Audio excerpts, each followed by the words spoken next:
Introduction. The image of the killer robot once belonged uniquely to the world of science fiction. This is still so, of course, but only if one thinks of human-like mechanical contraptions scheming to conquer the planet.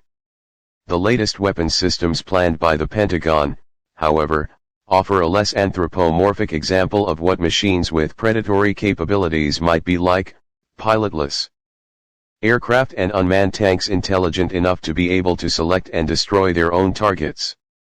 Although the existing prototypes of robotic weapons, like the Prowler or the Brave 3000, are not yet truly autonomous, these new weapons do demonstrate that even if artificial intelligence is not at present sufficiently sophisticated to create true killer robots, when synthetic intelligence does make its appearance on the planet, there will already be a predatory role awaiting it. The Prowler, for example, is a small terrestrial armed vehicle, equipped with a primitive form of machine vision, the capability to analyze the contents of a video frame, that allows it to maneuver around a battlefield and distinguish friends from enemies. Or at least this is the aim of the robot's designers. In reality, the Prowler still has difficulty negotiating sharp turns or maneuvering over rough terrain, and it also has poor friend/foe recognition capabilities. For these reasons it has been deployed only for very simple tasks, such as patrolling a military installation along a predefined path. We do not know whether the Prowler has ever opened fire on an intruder without human supervision, but it is doubtful that as currently designed this robot has been authorized to kill humans on its own. More likely, the TV camera that serves as its visual sensor is connected to a human operator, and the intelligent processing capabilities of the robot are used at the advisory and not the executive level. For now, the robot simply makes the job of its human remote controller easier by pre-processing some of the information itself, or even by making and then relaying a preliminary assessment of events within its visual field. But it is precisely the distinction between advisory and executive capabilities that is being blurred in other military applications of artificial intelligence, AI. Perhaps the best example of the fading differences between a purely advisory and an executive role for computers may be drawn from the area of war games. In the war games of the recent past, computers play the role of intelligent assistants. Human players made decisions affecting the movements and actions of troops in the game, while computers calculated the effect of a given attack, using such concepts as a weapon's lethality index, the rate of advance of tactical units, the relative strength of a given defensive posture, or the effectiveness of a specific offensive maneuver. Since their invention in the early 19th century, war games have allowed human participants to gain strategic insights and have given officers the opportunity to acquire battle experience in the absence of a real war. This function has become even more important in the case of nuclear war, a type of war that has never been fought and for which there is no other way of training. But in game after game, human players have proven reluctant to cross the nuclear threshold. They typically attempt every possible negotiation before pushing the fateful button. This has led wargame designers to create new versions of this technology in which automata completely replace human players. Sam and Yvonne, as these robots are called, do not have any problem triggering World War III. To the extent that the insights derived from watching automata fight simulated Armageddons actually find their way into strategic doctrine and contingency plans, these robot events have already begun to blur the distinction between a purely advisory and an executive role for intelligent machines. Now, indeed, robotic intelligence will find its way into military technology in different ways and at different speeds. Traditional computer applications to warfare, radar systems, radio networks for control, command, and communications, navigation and guidance devices for missiles, will become smarter following each breakthrough in AI. Mechanical intelligence will once again migrate into offensive and defensive weaponry as AI creates new ways for machines to learn from experience, to plan problem-solving strategies at different levels of complexity, and even to acquire some common sense in order to eliminate irrelevant details from consideration. But we need not imagine full-fledged, human-like robots replacing soldiers in the battlefield, or robotic commanders replacing human judgment. In the planning and conducting of military operations. These two technologies, autonomous weapons and battle management systems, were indeed announced by the Pentagon as two key goals for military research in the 1980s and 90s. But this announcement, made in a 1984 document entitled Strategic Computing, was as much a public relations maneuver as it was an indication of the military roles that AI will one day come to play. If we disregard for a moment the fact that robotic intelligence will probably not follow the anthropomorphic line of development prepared for it by science fiction, we may without much difficulty imagine a future generation of killer robots dedicated to understanding their historical origins. We may even imagine specialized robot historians committed to tracing the various technological lineages that gave rise to their species. And we could further imagine that such a robot historian would write a different kind of history than would its human counterpart. While a human historian might try to understand the way people assembled clockworks, motors, and other physical contraptions, a robot historian would likely place a stronger emphasis on the way these machines affected human evolution. The robot would stress the fact that when clockworks once represented the dominant technology on the planet, people imagined the world around them as a similar system of cogs and wheels.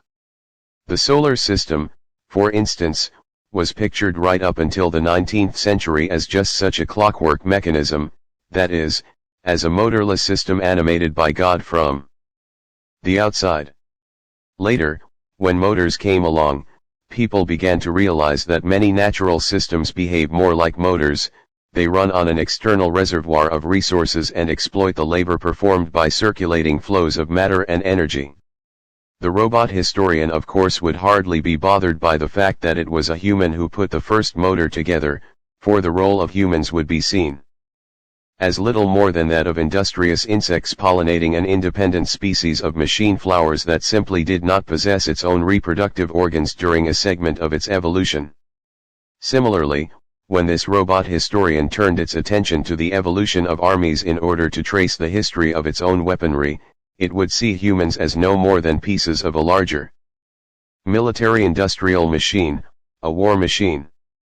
The assembling of these machines would have been, from this point of view, influenced by certain machinic paradigms that were prevalent at the time. The armies of Frederick the Great, for instance, could be pictured as one gigantic clockwork mechanism, employing mercenaries as its cogs and wheels.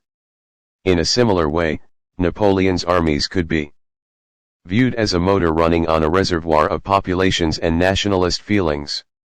Nor would robot historians need to ascribe an essential role to great commanders, for these might be seen as mere catalysts for the self-assembly of war machines. Such assemblages, the robot would say, were influenced no more by particular individuals than by collective forces, such as the demographic turbulence caused by migrations, crusades and invasions. Moreover, our historian would notice that some of its machinic ancestors, like the conoidal bullet of the 19th century, resisted human control for over 100 years. It simply took that long for human commanders to integrate rifled firepower into an explicit tactical doctrine. Since then, of course, the conoidal bullet has lived a life of its own as one of the most lethal inhabitants of the battlefield. In this sense, technological development may be said to possess its own momentum, for clearly it is not always guided by human needs. As the simple case of the conoidal bullet illustrates, a given technology may even force humans to redefine their needs. The accuracy of the new projectile forced commanders to give up their need to exert total control over their men by making them fight in tight formations, and to replace it with more flexible mission-oriented tactics, in which only the goal is specified in advance, leaving the means to attain it to the initiative of small teams of soldiers, platoons. When our robot historian switched its attention from weapons to computers, it would certainly also seek to emphasize the role of non-human factors in their evolution.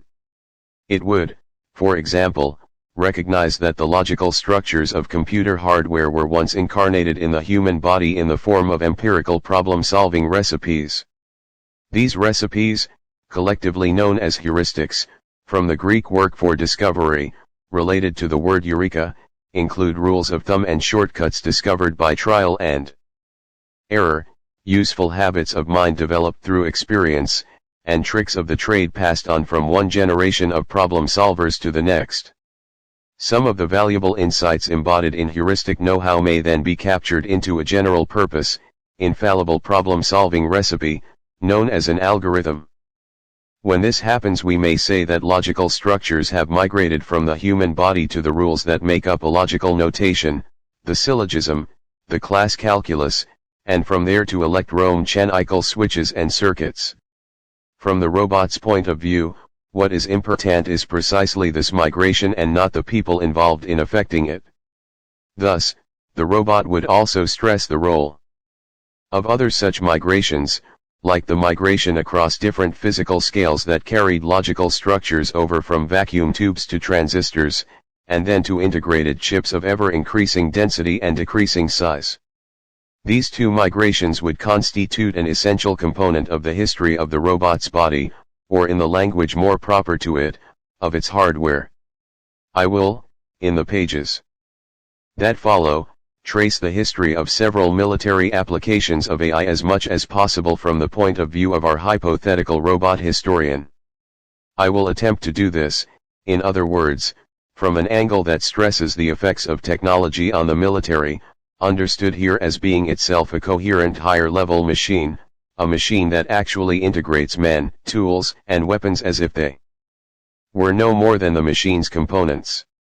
The first chapter covers 6 different areas of the war machine that have been affected by the introduction of computers, cruise, missiles, radar, control, command, and communications networks, war games, as well as systems of numerical control and computerized logistics. These different technologies will be presented, however, less for their technical details than for the role they play in the functional organization of an army. I will try to situate these technologies in the context of the history of warfare in an effort to understand the military functions they may one day replace. In other words, we may picture a military institution as a machine composed of several distinct levels, all of which have been an integral component of armies since antiquity: the level of weapons and the hardware of war, the level of tactics, in which men and weapons are integrated into formations, the level of strategy, in which the battles fought by those formations acquire a unified political goal, and finally, the level of logistics, of procurement and supply networks, in which warfare is connected to the agricultural and industrial resources that fuel it. These separate levels of the war machine evolved at their own pace, although often interacting with one another. Analyzing the interrelated history of their evolution will provide us with the necessary clues for understanding just what is at stake in the process of computerizing them. Computerized radar, for example, is best understood by placing it in the context of the history of defense technology, going back at least to the mid-DLE ages. In this context, the electromagnetic curtains of radar may be seen as a modern-day mutation of the old fortress walls of earth and stone. Understanding the mentality of a citadel under siege, and the accompanying logistic and organizational problems, is essential to understanding what happens to a nation when the old fortress walls are extended through radar to continental proportions. Similarly, the role of radio command systems may be fully appreciated only in its historical context, the history of tactics and of information transmission in tactical formations from the Greek phalanx to the modern platoon. War games, too, need to be studied as part of the history of strategic military thought, as part of the historical processes through which armies acquired an institutional brain, the general staff, and of the latter-day mutation of that brain, the modern think tank. Thus, Chapter 1 is concerned less with computers than with the internal workings of the different levels of the war machine as it has evolved since the 16th century. But if advances in computer technology have affected the military, the opposite is also true, and this we will explore in Chapter 2. The first modern computers were assembled in the crucible of World War II, in the heat of several arms races, the cryptological race against the cipher machines of Nazi Germany and Japan, and the race against German scientists to build the first atomic bomb. The war produced not only new machines, but also forged new bonds between the scientific and military communities. Never before had science been applied at so grand a scale to such a variety of warfare problems. The result of this collaboration, the discipline known as operations research, has evolved in the hands of cold warriors and think tanks into the more inclusive management science, systems analysis, which in effect transfers the command and control structures of military logistics to the rest of society and the economy. Indeed, the armed forces emerged from the war as full-fledged institutional entrepreneurs. In this new role, they have nurtured the development of the key components of computing machinery, example transistors and integrated chips, and, more importantly, they have imposed a very particular path on the evolution of this branch of technology. Clearly, however, the military is not the only institution interested in controlling the future of computers. Paramilitary agencies, such as the CIA and the NSA, National Security Agency, also have high stakes in this game. In the third and final chapter, two other applications of AL, machine vision, and machine translation, will be presented in the context of their surveillance use. Certain components of intelligence agencies are not truly military, but rather form, as I will show, a new kind of religious order in which secrecy comes to be worshipped for its own sake. Because the CIA and the NSA divide their respective roles according to the area of the electromagnetic spectrum they police, both optical and non-optical forms of surveillance and the role computers play in their implementation will be examined. This is, in outline, the subject matter that will be explored in this book. There is, however, another, less obvious agenda here.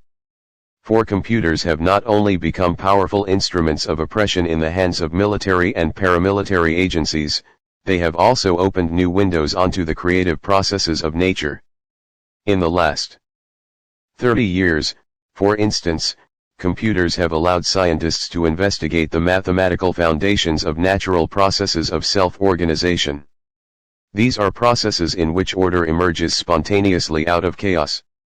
Certain natural phenomena once thought to lack any structure, like the turbulent flow of a fast-moving liquid, have now been found to possess an extremely intricate molecular organization. Because the coordination of billions of molecules needed to produce eddies and vortices in a fluid appears suddenly and without any apparent cause, turbulence is now regarded as a process of self-organization. Similarly, certain chemical phenomena once thought to be unrealizable in nature, like the spontaneous assembly of chemical clocks, chemical reactions that follow perfect oscillatory rhythms or cycles, have now been found to be an essential component of the machinery of the planet. The self-organizing processes studied by the science of order out of chaos, or chaos, for short, have indeed changed the way scientists view inorganic matter. While at one time only biological phenomena were considered to be relevant for a study of evolution, now inert matter has been found to be capable of generating structures that may be subjected to natural selection. It is as if we had discovered a form of non-organic life. With this in mind, I have borrowed from the philosopher Gilles Deleuze the concept of the machinic phylum, the term he coined to refer to the overall set of self-organizing processes in the universe. These include all processes in which a group of previously disconnected elements suddenly reaches a critical point at which they begin to cooperate to form a higher-level entity. To provide a clearer idea of what these processes of spontaneous cooperative behavior are, consider a few examples. The individual spin of atoms in a metal cooperate to make the metal magnetic, the individual molecules in a chemical reaction cooperate to create the perfectly RHYTH-mic patterns of a chemical clock. The cells making up an amoeba colony cooperate under certain conditions to assemble an organism with differentiate organs, and the different termites in a colony cooperate to build a nest. On the face of it, there would be no reason to assume that processes as different as these could be related at a deeper level. But recent Advances in experimental mathematics have shown that the onset of all these processes may be described by essentially the same mathematical model. It is as if the principles that guide the self-assembly of these machines, example chemical clocks, multicellular organisms or N.S building insect colony.s, are at some deep level essentially similar. This conclusion, that behind self-organization there is a machinic phylum, that behind the spontaneous emergence of order out of chaos there are deep mathematical similarities, would hardly escape the notice of our hypothetical robot historian. After all, the emergence of robot consciousness could have been the result of such a process of self-organization.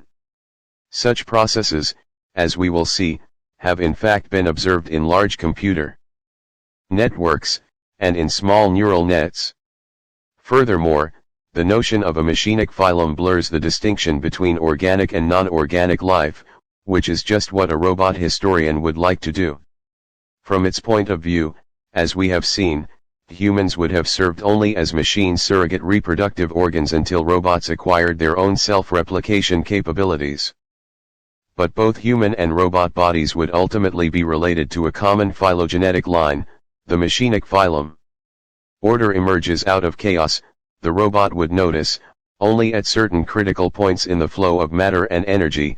When a critical point in the concentration of a chemical is reached, the termite colony becomes a nest-building machine. When available food reaches a minimum critical value, the amoeba self-assemble into an organism. When critical points in the rate of reaction and diffusion are reached, molecules spontaneously come together to form a chemical clock, and at a critical point in speed, the random flow of a moving liquid gives way to the intricately ordered patterns of turbulence. Robotic, or machinic, history would stress the role of these thresholds of speed, temperature, pressure, chemical concentration, electric charge, in the development of technology. Human artisans would be pictured as tapping into the resources of self-organizing processes in order to create particular lineages of technology. Polar lineages of technology. The robot historian would see a gunsmith, for instance, as tracking those critical points in metals and explosives, and channeling the processes that are spontaneously set into motion to form a particular weapon technology. A gunsmith must track and exploit the melting points of various metals as well as their points of crystallization. These two are critical points in temperature. He must also determine the critical point of pressure at which black powder explodes, the detonation point of fulminates and the threshold of spin after which a rotating bullet acquires coherent aerodynamic capabilities. It is as if humans, and evolution in general, selected a few of those critical points at the onset of self-organization, and channeled them into a particular, natural or artificial, technology. Just as we see the animal kingdom as the place where evolution experimented to create our own sensory and locomotive machinery, so our robot historian would see processes in which order emerges out of chaos as its own true ancestors, with human artisans playing the role of historically necessary channelers for the machinic phylum's creativity. Still, it is easier to say what the machinic phylum is not, than to specify precisely what it is. It is not a life force, since the phylum is older than life, and yet it constitutes a form of non-organic life. It is not an eternal reservoir of Platonic essences either, since, it will be argued, the machinic phylum is assembled piecemeal in evolutionary and historical time. Furthermore, the effects set into motion when a particular critical point is reached are not always creative in any obvious sense. For instance, a turbulent flow is made out of a hierarchy of eddies and vortices nested inside more eddies and vortices. This complicated organization is what allows a turbulent flow to maintain its pattern. It takes energy from its surroundings, channeling and dissipating it through the system of nested eddies. But the same processes that allow this form of internal order to emerge as if from nowhere, cause external disorder. Turbulence in a flow will cause a great amount of drag on anything moving through that flow. Similarly, the exquisite internal structure of turbulent weather phenomena, hurricanes, for example, are instances of order emerging out of chaos. But we are all familiar with the destruction that hurricanes can bring about in their surroundings. They are a form of spontaneously emerging order, created at critical points in atmospheric flow, while at the same time they are a source of apparent disorder for other systems.